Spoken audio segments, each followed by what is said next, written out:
eegaa seenaan gooticha islaamaa kan arra isiniif dhiheessuuf jennu kuni goota osoo amantii isaatii fi biyyaaf loluu biyyee ta'e leenca islaamaa maqaan dhaloota isaa guutuun kan inni ittiin beekamu Umar Mukhtar Muhammad bin Farhat al-Manaafi jedhamuun yaamama.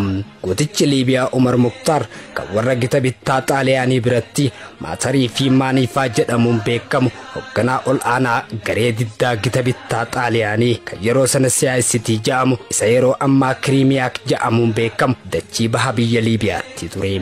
Umar gosa hojii barsiisummaarraa gara jeneraala qondaala waraanaatti kan jijjiiraman Umar Mukhtar sochii warraaqsa sunii keessatti nama gahee ol aanaa bahaa turedha. Kanarraa ka'uudhaan goota biyyaalessa Liibiyaa beekamaa ta'uun faajjii qabsoo diddaa Arabootaa fi guutuu addunyaa Islaamaa ta'uun tajaajilaa ture ammas tajaajilee jira. Akka lakkoofsa lakkaawwii bara faranjootaa ta'uusaatti yeroo bara 1991 gara fincila diddaa gita bittaa Xaaliyaanii dhaabuun yeroo kana irraa eegaluun waggoota 20f sochii kana qindeessaa fi olaantummaan hoogganaa ture. للناس سوى الحب غزير الدمع في المحراب ليس الغاب في الحرب أنا درع لأوطاني أنا حامي حمى الشعب أنا المسلم.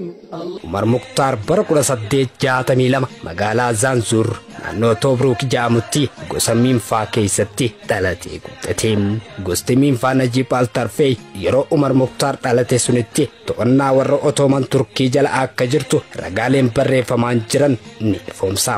Umar Mukhtar maatii harka qalleessa irraa dhalachuun daran abbaan isaa ijoollummaatti waan irraa du'eef haalli jireenya bara ijoollummaa rakkina hiyyummaa keessa akka ture kan hubate wasiilli isaa Shariif Algeeriyaanii akka isa biratti guddatuuf guddisaan fudhate. Shariif Algaaraanii dubrii Hussein Algaaraanii hoogganaa siyaasaa amantii Kiriimiyaatti ture.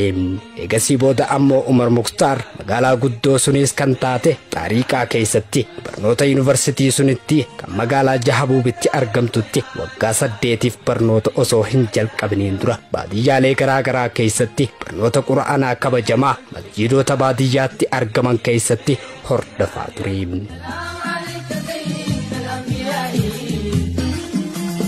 سلام عليك أفضل الأغنياء سلام عليك أفضل الأصفياء سلام عليك من رب السماء سلام عليك دائما بلا انقطاع سلام عليك أحمد يا حبيبي سلام عليك. Kumsa Quraanaa guddaa erga horatee booddee imaama masjiidaa ta'uunis tajaajilaa ture jira. Jaal Umar Mukhtar magaalaa siyaasittis warra wajjin obbolummaa Islaamaa kan jaalala onneerraa madde ijaarrate kana malees aadaa ummata keessa jiraatu bareechee waan hubateef rakkoolee wal dhabdee gosaa fi gosoota gidduutti uumaman furuuf nama filatamaa ta'uu jalqabe. Sayyid Umar Mukhtar turtii isaa magaalaa Jaakbuub keessatti dabarse keessatti warra sochii warraaqsa suniisid wajjin walitti dhufeenya qabu daran cimsee bara 1895 Al-Mahadii seenuusi hanga kibba naannoo Kuufaa isaan waliin imalee ture.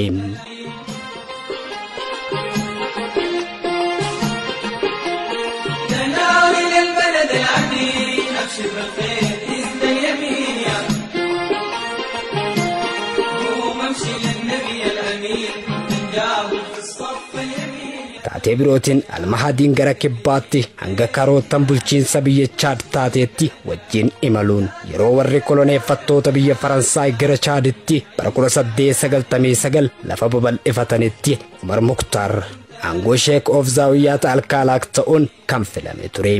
Biyya Chaad humna gita bittaa Faransaay jala akka hin galle nama dura dhaabbachaa ture akka ta'e seenaan isaa ragaa baham. Yeroo bara 1902tti du'a Al-Mahadiitiin wal qabate hoogganaan Sunisii Haareeni Ahmad Shariif Al-Sunisii hoogganaa Laaksaar kan kaaba Seerinaan gochuun isa mudee ture. Barsiisaa Quraanaa kan ta'e Umar Mukhtar tarsiimoo dahannaa fi waraana gammoojjiitiis nama muuxannoo itti qabudha.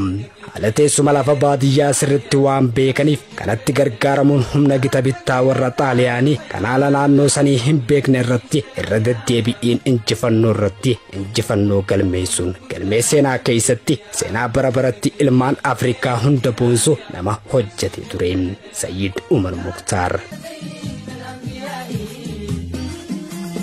سلام عليك أتقى الأتقياء سلام عليك أتقى الأصفياء سلام عليك من رب السماء سلام عليك دائما بلا انقطاع سلام عليك أحمد يا حبيبي سلام عليك يا مسكين Umar waraana isaa kan lakkoofsaan xiqqoo fi meeshaa waraanaa booddeetti hafaa hidhateen humnaan waraana ammayyaawaa saayinsii waraanaatii fi meeshaa teknooloojii yeroo saniitti fayyadaman dura dhaabbachuun iddoo kaambiitti marsuun irra hedduu isaanii daaraa godhaa tureen. Dhiheessi biyya Roomaa irraa dhufuuf karatti kutuun walitti dhufeenya kamiinuu kiishni warra Roomaa jiruu fi humna waraana gita bittaa kan Liibiyaa keessa maandheeffate addaan kutuun barootaaf humni warraaqsa diddaa gita bittaa Liibiyaa kan diinaaf hin jilbiiffanne sun ifatti diinota isaatti nama agarsiise ture. Yeroofis ta'u humni waraana Roomaa isaan Itaaliyaan Royal Army jedhaman miira abdii kutannaa keessa seenuun tooftaa tarsiimoo waraana Umar Mukhtar dinqisiifachaa turanii. Dinqisiifannaa Umar Mukhtaariif qabanis diinonni isaa osoo hin hafin yeroo fi taatee garaagaraatiin ibsaa turanii jiru. Kanneen keessaa Liibiyaatti ajajaa humna gita bittaa xaaliyaanii kan ture Jeneraal Rudolf Giraaziyaanii nama hojjaa qaamaatiin giddu galeessaa rifeensi isaa adii of jalatti kan hin taane nama areedaa fi anfaaroo adii ariitii cimaa fi humna gahaa nama qabu beekaa barnoota amantii Islaamaa nama islaamummaa isaatti boonuu fi hedduu jaalatu yoo hiyyoomees kan amala hin jijjiirranne jechuun Umar Mukhtar dinqisiifannaa isaaf qabu ibsaa ture. Jeneraal Rudolf Giraaziyaanii jechuudha.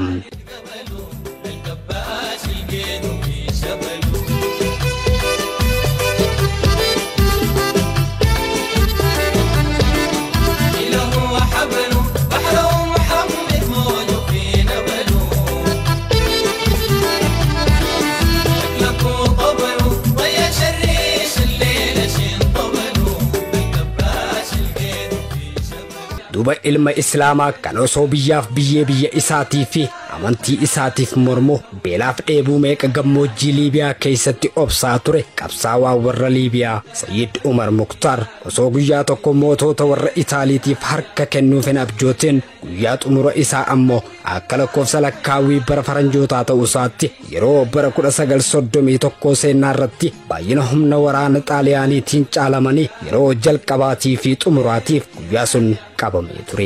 Gootichi Umar Mukhtar jechuudha. Ta'us Umar Mukhtar jecha isaa xumuraatiin nuti duunuus ilmaan keenyaatu jira kanaaf yoomillee harka hin kenninu warri xaaliyaan dachii Liibiyaa irraa humaa tokkollee hin qabdan jechuun osoo harka isaanii keessa jiru mormaanii ture. Guyyaa sunis duuti itti murteeffamte.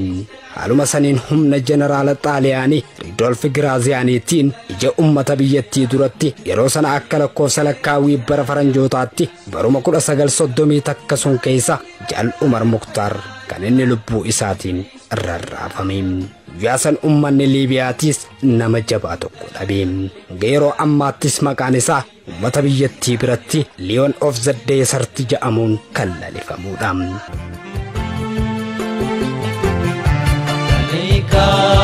صلاة الله ثم سلامه ألا يا رسول الله إني مغرم. Siidaa yaadannoo isaatis magaalaa Tripoolii keessatti dhaabbateetii jira. Egaan hordoftootaa fi jaalattoota sagantaa keenyaa seenaan arraaf namoota bebeekamoo Islaamaa irratti fuulleeffachuun waa'ee Umar Mukhtar keessaa filannee isiniif dhiheessaa turre kanumaan haa goolabnuuti. Saganticha qopheessuun kan isin biraan gahaa tures an Jamaal Abdulleetiin ture. Torban sagantaa fakkaataa biraatiin hamma wal arginu gama kootiin horaa bulaa deebinaam.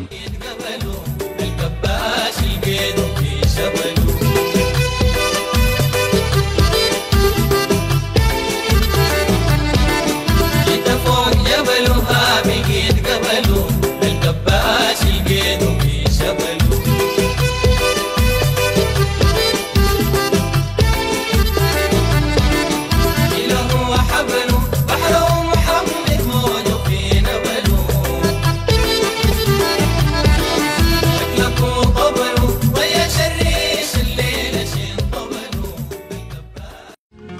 يا ربي يا مجيب صلي على الحبيب